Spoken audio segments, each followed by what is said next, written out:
बच्चों, इस क्लास में हम आज मैथ सीखेंगे जो कि क्लास 9 से लिया गया है और प्रश्नावली 7.1। कुछ हम इसका बेसिक चीज सिखाते हैं। ठीक है। मान लो कि यहाँ पे दो ट्रेंगल है, दो ट्रेंगल ले लिया। ठीक है। और दोनों ट्रेंगल क्या है? सर्वांगसम है। क्या है? सर्वांगसम है। ठीक है। दोनों क्या है? सर्वांगसम है। तो हम नाम देते ए बी सी। ठीक है। इसको पी क्यू और आर नाम दे दिया। ठीक है ना। अब हम पता कैसे करेंगे कि यह सर्वगांसम है? ठीक है। देखो, तो सभी कोण क्या होता है? एक दूसरे संगत कोण के बराबर होता है ना। यानी ये हो गया संगत कोण है। तो हम लिखेंगे यहाँ पे कोण ए बराबर क्या हो जाएगा? कोण पी। इसका संगत कोण कौन है? ए है। कोण ए का संगत कोण कोण पी है। ठीक है। उसी तरह से बी है ना। तो बी का संगत कोण कौन सा है? बी का कौन सा है संगत कोण? कोण क्यू। ठीक है। और कोण सी का संगत कोण कौन सा है? कोण आर। ये है संगत कोण। संगत कोण का मतलब है कि सब एक दूसरे को बराबर बराबर। ठीक है। तो कोण ए का कोण पी हो गया, और कोण बी का कोण क्यू हो गया, और कोण सी का आर हो गया। ये सभी क्या है? संगत कोण। लेकिन ध्यान रखना, अगर संगत भुजा कहेगा तो हम क्या कहेंगे? संगत भुजा क्या हो गया? A B. अगर ए बी बराबर कितना होगा? पी क्यू रहेगा। तो हम लिखेंगे ए बी, ए बी बराबर पी क्यू। तो क्या हो जाएगा? P Q. उसी तरह से देखो बी सी है, तो बी सी का संगत भुजा कौन सा है? बी सी का संगत भुजा हो गया क्यू आर। ठीक है। तो हम क्या लिखेंगे? बी सी इक्वल कितना हो जाएगा? Q R. ठीक है। उसी तरह से आर है ये। ठीक है। और ए सी का संगत कौन कौन सा है? सॉरी, संगत भुजा कौन सा है? पी आर है। तो ए सी का संगत भुजा हो गया हमारा पी आर। ये हो गया संगत कोण। क्या हो गया ये? संगत संगत कोण। ये हो गया संगत भुजाएं। भुजाएं। ठीक है। संगत कोण और संगत भुजाएं। अब हम कुछ बातें सीख चुके हैं और सीख चुके थे। तो सीखे क्या? साइड साइड साइड, यानी भुजा भुजा भुजा। ठीक है। दूसरा सीखे थे भुजा, है ना, कोण भुजा, साइड एंगल साइड। ठीक है। तीसरा का सीखे थे कोण भुजा कोण। ठीक है। और तीसरा का सीखे थे कोण कोण भुजा। ठीक है। अब देखो दो त्रिभुज ले लिया। ठीक है।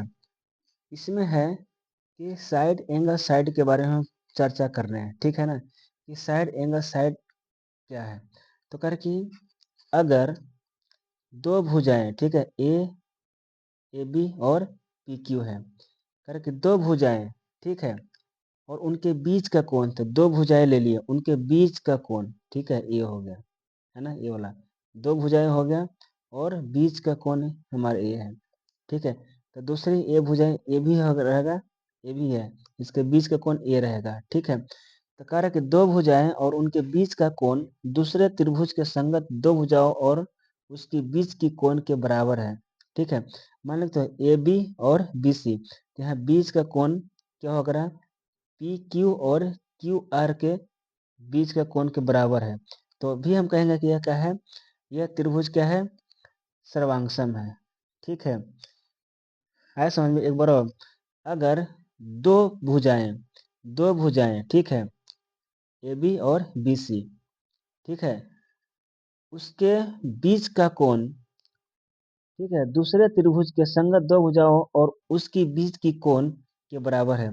तो पहला देखो ए और बी है, बी और सी दोनों के बीच का कोण, और ये दोनों के बीच का कोण, ठीक है, दोनों अगर बराबर हो तो फिर भी हम कहेंगे क्या कि दोनों त्रिभुज क्या है, सर्वांगसम है। ठीक है, दोनों क्या है, सर्वांगसम है। ठीक है ना। देखो ये दोनों के बीच का कौन बन रहा है, पी क्यू आर, दोनों के बीच का एंगल क्या बना रहा है, ठीक है, क्यू है, बी और यहाँ क्यू है। ठीक है, तो फिर भी हम कहेंगे कि यह क्या है, सर्वांगसम है। ठीक है ना, क्योंकि ये दोनों बराबर है और ये दोनों बराबर है, इसके बीच का कोण ये बन रहा है। इस तरह से पी क्यू बराबर क्यू आर और बीच का क्या कोण बन रहा है, फिर भी हम कहेंगे क्या है, दोनों त्रिभुज क्या है, सर्वांगसम है। अब देखो कोण, भुजा, कोण। ठीक है, दो कोण और उसकी बीच की भुजा, कर कि दो कोण ए और बी है ना, दो कोण है ए और बी। ठीक है, एक कोण ए हो गया, एक कोण हो गया, इसके बीच की भुजा ए है। ठीक है, तो करेक्ट, दो कोण और उसकी बीच की भुजा अगर दूसरे त्रिभुज के संगत दो कोणों की बराबर है ना। देखो एक कोण एक बी हो गया, तो यहाँ पी एक कोण ए हो गया और एक कोण है, तो दोनों कोण और दोनों त्रिभुज के बीच की भुजा क्या है, बराबर है। देखो ए और कोण ए बराबर कितना है, कोण पी, कोण बी बराबर कितना हो गया, कोण क्यू, और ए बी बराबर कितना होगा, पी क्यू, यानी दोनों का एक दूसरे के बराबर है। तो हम फिर भी कहेंगे क्या कि दोनों त्रिभुज आपस में सर्वांगसम है। ठीक है, करे दो कोण और उसकी बीच की भुजा अगर दूसरे त्रिभुज के संगत दो कोण उसकी बीच की भुजा के बराबर है, तो हम कहेंगे कि दोनों त्रिभुज क्या है, सर्वांगसम है। ठीक है, क्या कहेंगे, सर्वांगसम है, ए बी और पी क्यू।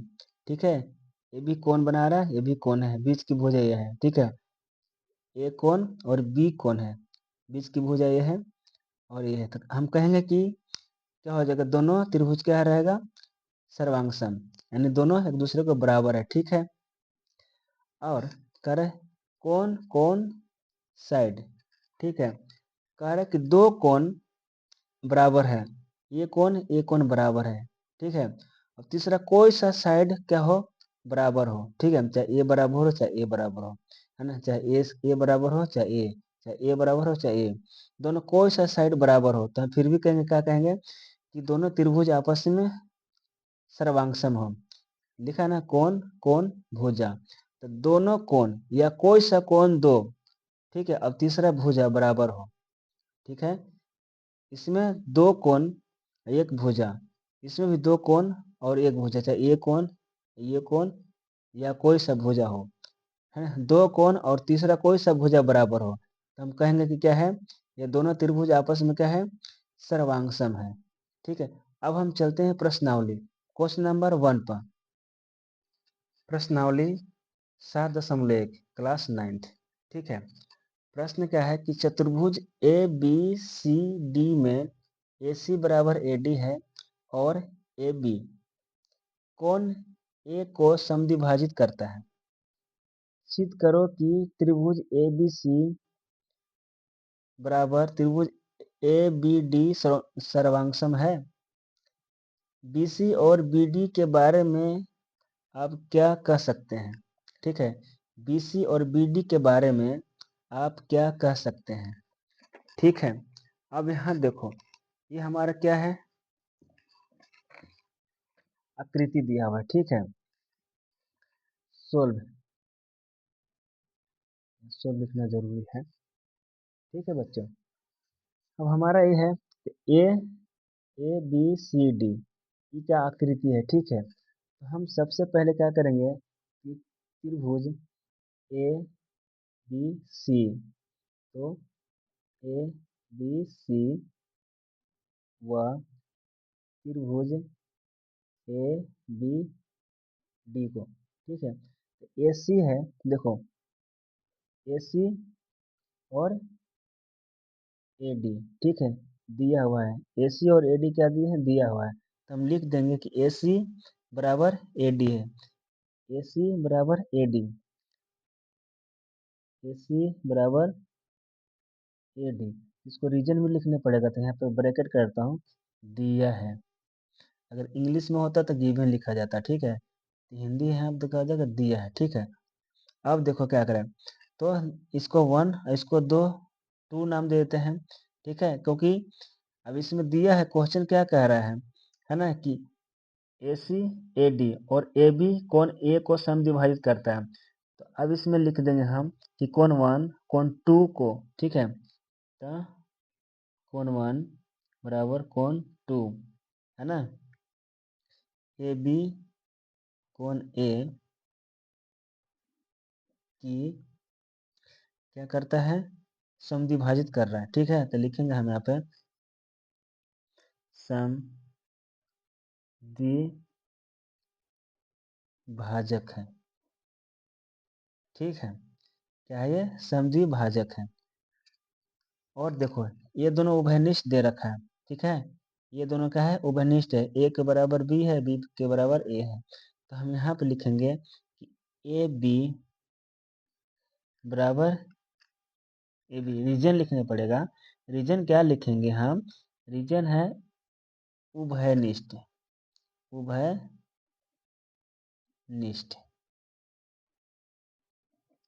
ठीक है, उभयनिष्ठ है, ठीक है। इसमें सब रीजन लिखने चलते रहना, ठीक है। बिना रीजन के नंबर नहीं मिलेगा, ठीक है।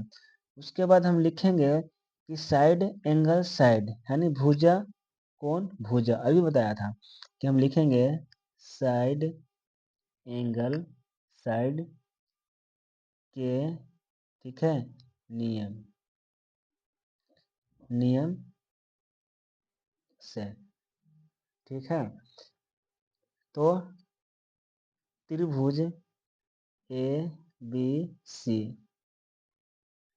त्रिभुज ABC, देखो त्रिभुज ABC, ठीक है, बराबर कितना हो जाएगा, ABD, ठीक है। अब यहाँ लिख देता हूँ, तो ABC बराबर त्रिभुज ABD, ठीक है। दोनों क्या है, सर्वांग है, ठीक है। तो है तो क्यों, इसको रीजन लिखने पड़ेगा, ठीक है। अतः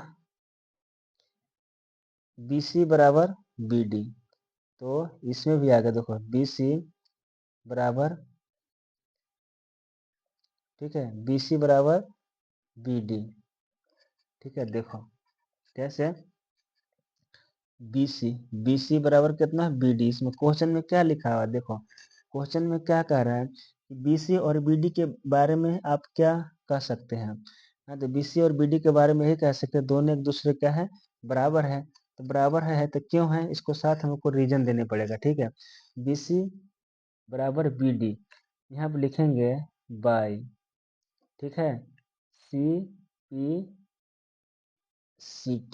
ठीक है, CPCT के द्वारा, ठीक है ना। BC और BD क्या है, बराबर है। ये हमारा क्या हो गया, प्रूफ हो गया, ठीक है। थैंक यू दोस्तों, अगर वीडियो अच्छी लगी होगी तो चैनल को सब्सक्राइब कर देना, लाइक और कमेंट करना और अपने दोस्तों में ज़्यादा से ज़्यादा शेयर करना। Thank you.